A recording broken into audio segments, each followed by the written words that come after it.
So here's the question. Forsake not the assembly. What does it mean? Does it mean that you're not allowed to ever miss church on Sunday morning, Sunday night, or Wednesday night? Or exactly what does it mean? Is it even an exact quote?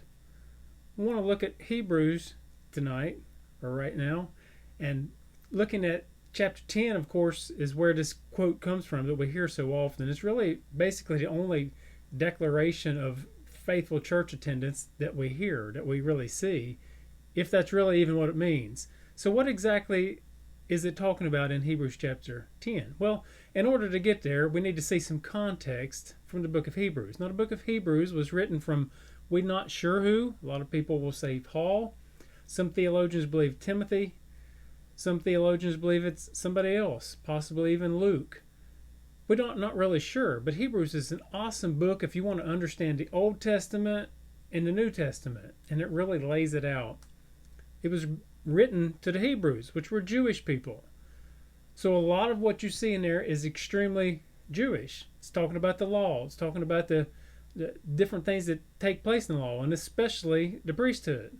So in the book of Hebrews, you see all these law type things, these legal things that were understood in the Old Testament, because at this time when it was written, and probably around 60 to before 70, no doubt before 70 AD, because the destruction of the temple is not mentioned. Had it happened, it would have probably been mentioned. So it's probably before 70 AD, and it's actually mentioned by some other writers, extra biblical writers, in 95 AD. So we know it was well before that because they were mentioning it. But the book of Hebrews starts out with God, who at sundry times and in divers manners spake in times past unto the fathers by the prophets, hath in these last days spoken unto us by his Son. So this book, Hebrews, is talking specifically about Jesus Christ. And so we see Hebrews starts out and it sets this tone of Jesus is better. Verse 4, chapter 1 says Jesus is better than the angels. You go through by chapter 3, it says Jesus is better than Moses. Now that was hard on a lot of Jewish people to think that Jesus was better than Moses. But the writer is setting the stage here. He says he's better than Moses. He basically says he's better than Aaron or the priesthood that was taking place. And then you're going to see him literally compared to the priesthood, an ever-changing priesthood. So first, I'd like to show you a couple pictures of the tabernacle. As you see here, the tabernacle, it had an outer court, which was outside of the fence. That's where literally Gentiles could come there. Now, inside the fence, only Jews were allowed. Where you see the cow here, and the man standing there, and then you have the brazen altar on the outside, and then you get to the actual tabernacle, which was literally only about 30 by 15 feet, and it was 15 feet high, and only the priest was allowed onto the inside of it. And this picture will show you that at the inside, the priest would go in, and he could go in daily where the lampstand is, where the showbread was at, where the altar of incense was. They could go in there daily and they would offer sacrifices. But within the Holy of Holies, and that is the veil inside of the tabernacle that you can see in this cross section, they were only allowed one time a year. And only the high priest could go in. And there he would take the blood as a sacrifice, and he would put it to the correct place on the altar, and it would be between the cherubims where God would speak with them. And this was something that the Jews highly understood. But the writer of Hebrews is going to say, okay, that system has stopped.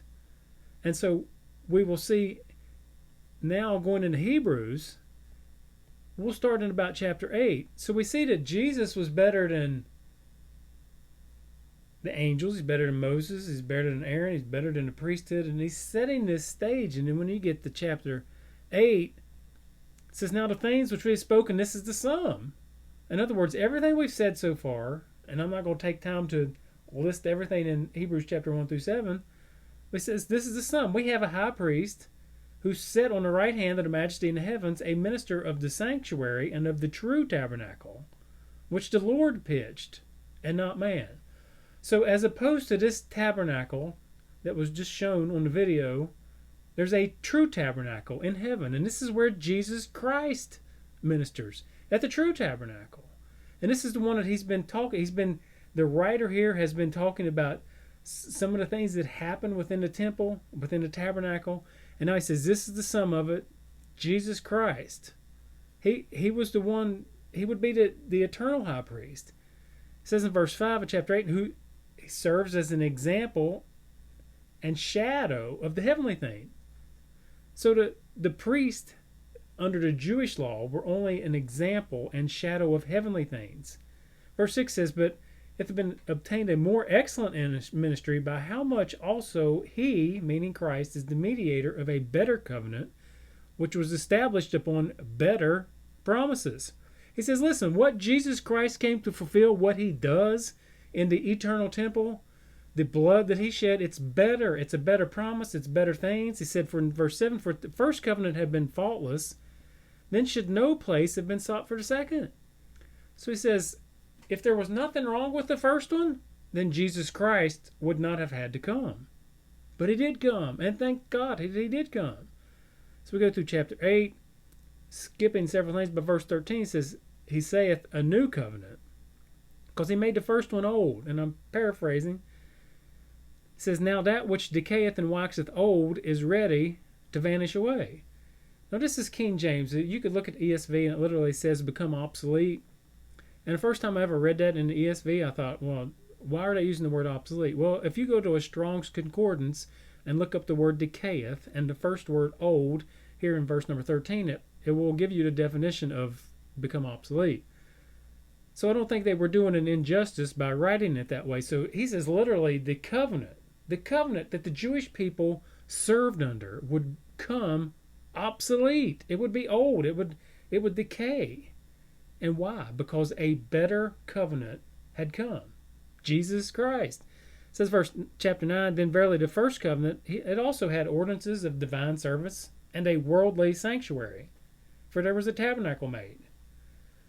And now, point out a couple things. Number one, it says a worldly sanctuary. Now this literally means, and sometime I may do a video on world, because we're told to not love the world. What exactly does it mean? Well, here he's calling the sanctuary where they performed the holy rites of forgiveness of sin within the tabernacle. It's referred to as a worldly sanctuary. Why is it referred to as a worldly sanctuary? Well, because it's not heavenly. It's the shadow of the heavenly. So it's worldly. And then it goes on to explain the candlestick, the showbread, the holy of all. It goes on to explain the tabernacle, the services that the priest would take care of in the tabernacle. Verse 7 says, once every year, not without blood, which he offered for himself and for the heirs of the people. Now this is referring to the priesthood that served literally, physically, in Jerusalem, in the temple, pre-Jesus time, and said that they did this, but they couldn't go in without blood. And they said he had to offer for him and for the people. But it says it was never to be a forgiveness forever of sins, because it could not be. It was not perfect. It was the old covenant. It had flaws. Verse 11 says, but Christ, being come in high priest of good things to come, by a greater and more perfect tabernacle, not made with hands. Of course, this not made with hands is in contrast to a worldly sanctuary. But said Christ, he entered in to the heavenly tabernacle where his blood was atoned, where he became the eternal sacrifice, where he was the perfect sacrifice, where no longer would priests need to go in to give atonement for blood. Would they never need to go in to take in the sacrifice so that they could atone for their sins and for the people's sins? Because Jesus had already done it. Now this is an important thought, because all this is leading up to chapter 10, where we're going to answer the question of what exactly does it mean to forsake not the assembly, which is not an exact quote.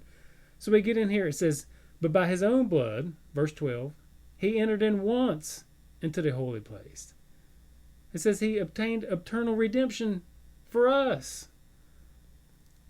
It's all chapter 9. It says, it was necessary that the patterns of things in heaven should be purified with these, but the heavenly things themselves with better sacrifices.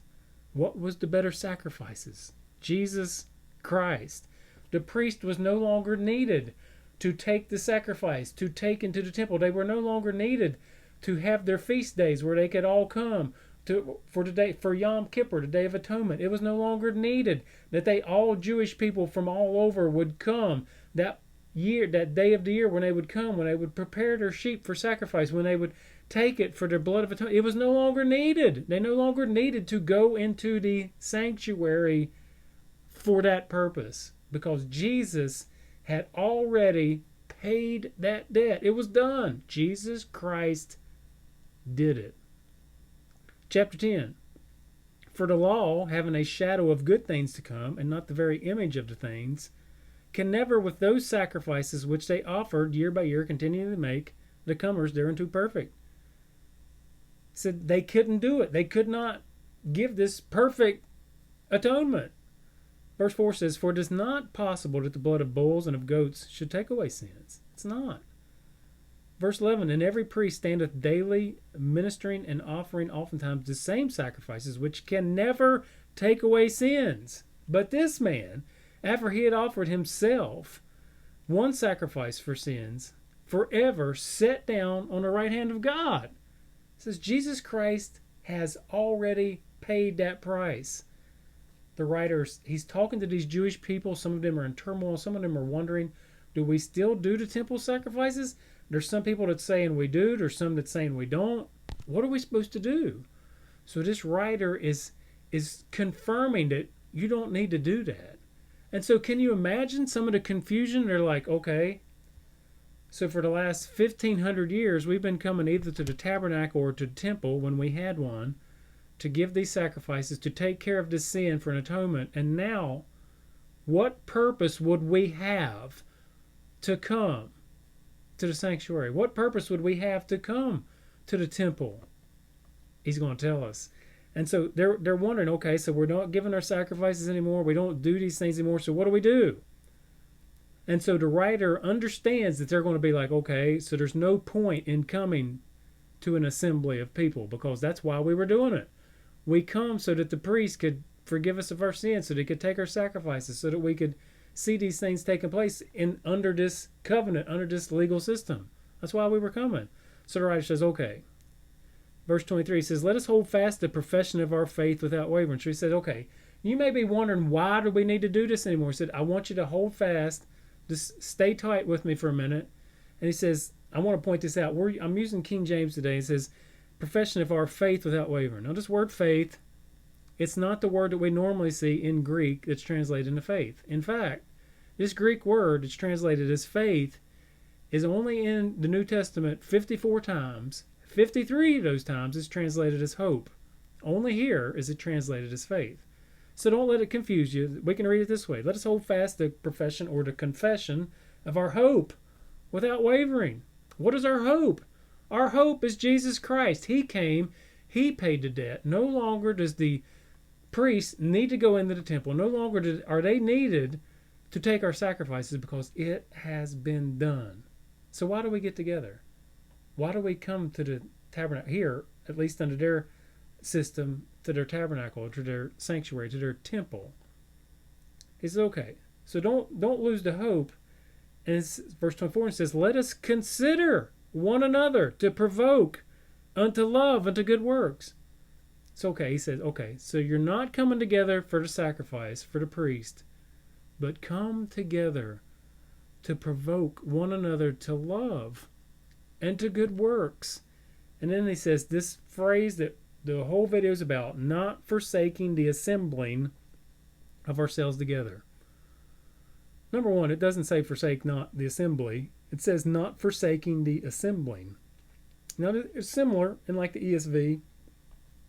Actually, I could look over, and I think in this ESV it says not neglecting to meet together as is the habit of some, but encouraging one another. So, and that's similar to the meaning that I'm trying to convey here of what he says, not forsaking the assembling of ourselves together. It's not the assembly, it's the assembling. So, several things that you can see here, and hopefully I'll get out a couple, but it says not forsaking the assembling. of ourselves together. So you can miss. Now, granted, I think it's important to go to your local body of believers frequently if you can. But if you can't go one week for whatever reason, you're not forsaking the assembling. You might forsake the assembly if you don't go for one week because of the COVID-19 virus, or because of, a sick child, or because something's going on that you just can't make it. You're not forsaking the assembling. You might forsake the assembly if you don't go one week, but it's okay to miss. Now, we should go. Why? Because we want to provoke one another to love and to good works. And it says, as the manner of some is. So apparently there were some that knew what the writer was saying here, that Jesus is the eternal sacrifice. You don't need to go offer your sacrifices anymore. The priest is not needed anymore. So some of them were already neglecting this. Some of them were already backing off, saying, okay, well, what do we need to go for? He says, well, don't forsake the assembling of yourselves together. So get together. Don't abandon it. Still do it. And then listen to this. But exhorting one another. Exhorting one another? A whole lot of our church system, the way it's set up now, really, we don't exhort one another. The way it's set up a lot of times is you have one person that's giving this message and you have this audience that sits and listens. No, I'm not saying that's completely wrong or even bad.